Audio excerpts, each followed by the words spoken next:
mari sama-sama kita jujur ya. Berapa banyak daripada anak-anak yang sudah tidak lagi menyapa orang tuanya karena sibuk main HP ya. Tidak menyapa ayah, ibu atau siapa, nggak mau, nggak peduli. Jadi ini betul-betul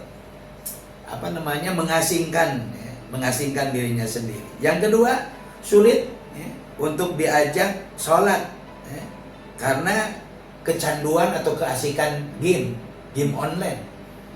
Diajak sholat dia tidak mau, apalagi cuma disuruh, diajak aja udah nggak mau gitu kan.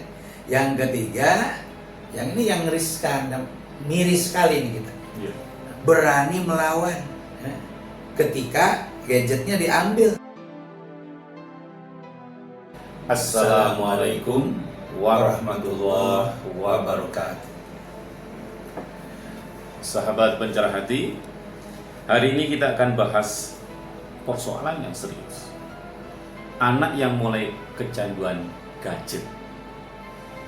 Ini bukan sekedar soal layar, tapi soal akhlak dan masa depan generasi kita. Apa kabar Ustaz? Alhamdulillah, baik-baik Mas Haji Brapto. Alhamdulillah dengan tema pada saat sekarang ini banyak orang tua yang curhat, ada curahan hati. Banyak orang tua yang curhat, anaknya kehilangan adab, Gitu ya? Anaknya kehilangan sopan santun, lupa kepada belajar. Bahkan tidak lagi peduli kepada orang tua yang ada di sekitarnya karena asik dengan gadget itu ya. Sehingga mari sama-sama kita jujur ya.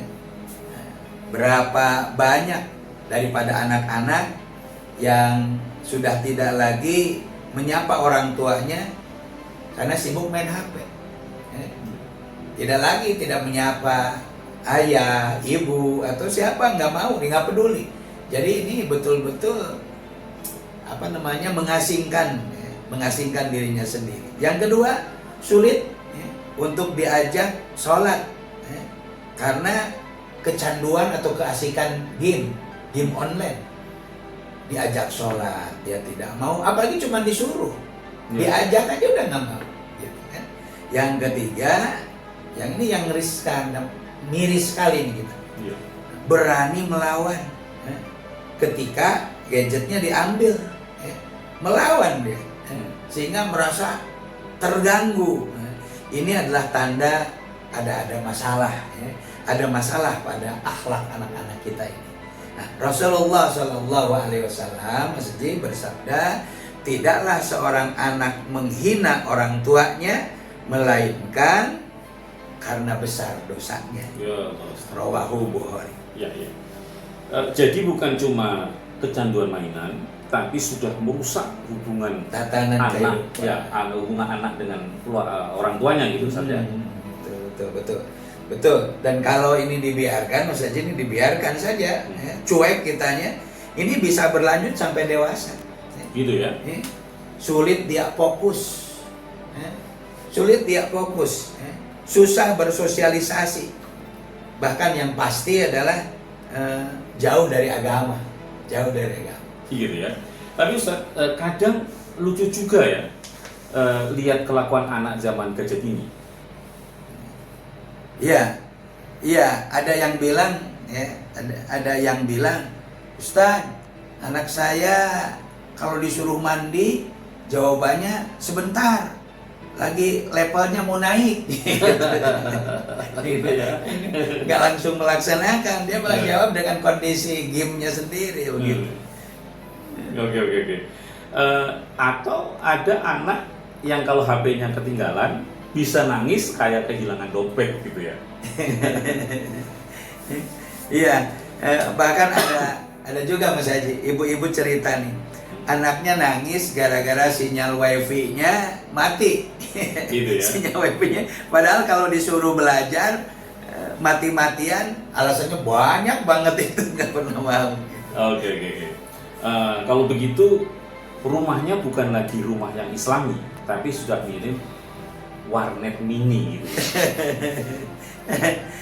Iya, tapi humor-humor yang kita obrolkan ini nyata adanya Mas Haji. Ya, ya. Sekaligus jadi alarm lah, peringatan buat kita. Karena apa? Karena kita harus coba mencari jalan keluarnya dengan mencari solusi. Ya. Mencari jalan Seperti keluar. apa itu? Ada beberapa hal, beberapa langkah Mas Haji yang bisa dilakukan oleh orang tua. Ya. Yang pertama, lakukan komunikasi untuk menyampaikan, membatasi waktu penggunaan gadget itu. Ya, ya. Dibatasi waktunya. Kalau ditolak semuanya dilarang, kayaknya sangat sulit. Jangan sulit. Ya. Tapi batasi waktunya. Buat aturan yang jelas, misalnya hanya 1 atau 2 jam sehari aja. Tapi ini membutuhkan komunikasi dulu. Ya, ya, ya. Karena kalau dari kecil sudah terbiasa dengan 1 jam 2 jam, ketika hanya disuruh 1 jam 2 jam, dia akan menolak. Jadi harus memang segera kita lakukan penanganan itu lebih baik. Yang kedua, dampingi, temenin anak saat menggunakan gadget itu. Temenin. Kenapa? Khawatir melihat tontonan-tontonan barangkali yang tidak bagus, yang tidak senonoh. Jangan dibiarkan sendirian. Ya, jangan dibiarkan sendiri. Ya, karena dia akan mengimprovisasi apa yang dilihatnya. Yang ketiga, arahkan ke konten yang positif. Jangan hanya bermain, karena hidup di dunia ini bukan bermain.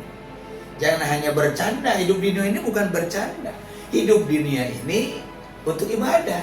Ya. Jadi coba kontennya diisi dengan konten-konten yang baik, misalnya nyanyian yang Islami, gitu kan? Atau boleh jadi mungkin kaifiat ibadah, sehingga dengan karikatur, dengan kartun, itu yang dilihat, yang video edukasinya itu bisa lebih mengarah pada kepositifan, tilawah atau cerita Islam. Itu yang ketiga. Yang keempat Mas Haji, alihkan dengan aktivitas lain, olahraga misalnya. Olahraga itu otomatis jangan sampai bawa-bawa gadget juga. Membaca, membantu pekerjaan rumah, kerja bakti, banyak macamnya. Dan yang kelima, jadilah teladan. Jadilah teladan. Kalau orang tua sibuk dengan HP, maka anak bagaimana mungkin bisa dilarang. Jadi orang tua harus menjadi contoh terbaik. Begitu misalnya. Baik. Jadi gadget itu bukan hanya sekedar mainan, tapi bisa jadi fitnah besar bagi keluarga itu Ustaz ya. Iya betul Mas Andi. Rasulullah Shallallahu Alaihi Wasallam bersabda, setiap kalian adalah pemimpin. Ya. Dan setiap pemimpin akan diminta tanggung jawabnya atas yang dipimpinnya. Kulukum ra'in wa kulukum mas'ulun an ra'iyati. Rawahu Bukhari Muslim. Setiap kamu adalah pemimpin dan setiap pemimpin akan diminta pertanggungjawabannya. Artinya orang tua harus bertanggung jawab menjaga anaknya, termasuk menjaga dalam penggunaan pengaturan gadget itu sendiri. Ya.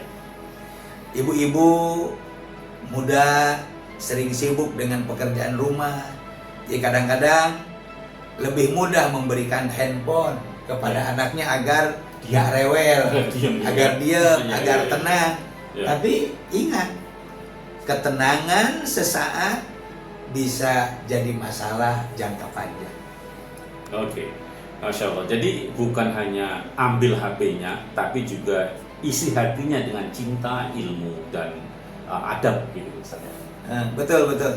Jadi ibu-ibu ini harus perlu sabar ya. Sabar, kreatif, istiqomah. Gantilah waktu gadget itu dengan kebersamaan ya. Serta kayak dongeng zaman dulu, ada cerita sebelum tidur. Ya. Cerita sebelum tidur ya. Bermain bersama. atau boleh jadi ngaji bareng, ya. Ngaji bareng. Gadget itu tidak bisa kita hindari, Betul. ya, tapi bisa kita kendalikan, ya, dengan aturan, dengan pendampingan dan teladan yang baik. Anak-anak bisa tumbuh insya Allah sehat lahir dan batin. Ya, saya masih ingat Ustaz, ketika saya kecil itu ya memang waktu kita kecil itu kan belum Ya. ada zaman medsos seperti ini ya. Betul, belum ada betul, media. Mas Edi. Ya itu masih kalau di dongeng. Ya, Ya kan? ini. Dongeng ya, orang tua kita dongeng kepada kita tentang cerita kepahlawan kayak Timun Emas. Iya, Kalau iya. zaman kita masih kan itu kancil curi ke timur. Iya, itu si kancil itu. Itu kan ya itu masalah mungkin kalau sekarang anak-anak SD sekarang, anak-anak TK SD sekarang itu mungkin ditanya itu apa itu timun kancil Timun Mas. timun Mas itu agak asing mungkin barangkali. Iya, gitu. iya, iya, Jadi iya. barangkali kita bisa dengan kebersamaan setelah kecilnya diambil, ayo ayah mau cerita begini nih, ada cerita yang lucu, coba dengerin, gitu. Saya masih ingat itu, saya Iya. lakukan itu dengan ponakan-ponakan saya Iya. waktu kecil. Iya, Gitu. iya. Seperti itu. Baik, terima kasih Ustaz atas pencerahan pada kali ini, pada episode ini. Baik. Dan jangan lupa sahabat Bicara Hati untuk like, komen, dan share, subscribe untuk program ini. Semoga memberikan pencerahan bagi kita semua. Terima kasih. Assalamualaikum warahmatullahi Warahmatullahi wabarakatuh. wabarakatuh.